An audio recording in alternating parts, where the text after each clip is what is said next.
અવસર પર શ્રી સિદ્ધાચલમ ટ્રસ્ટ પરિવાર તરફથી તેમને જન્મદિવસની ખૂબ ખૂબ શુભકામનાઓ અને હાર્દિક આશીર્વાદ. પરમાત્માની કૃપાથી તેમનું જીવન સુખ, શાંતિ, સમૃદ્ધિ અને સારા સ્વાસ્થ્યથી સદાય ભરેલું રહે.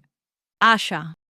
તમને જન્મદિવસની ખૂબ ખૂબ શુભકામનાઓ. જો આ વિડીયો તમને પસંદ આવ્યો હોય તો જરૂરથી લાઈક કરો, શેર કરો અને તમારા પરિવારજનો તથા મિત્રો સુધી પહોંચાડો.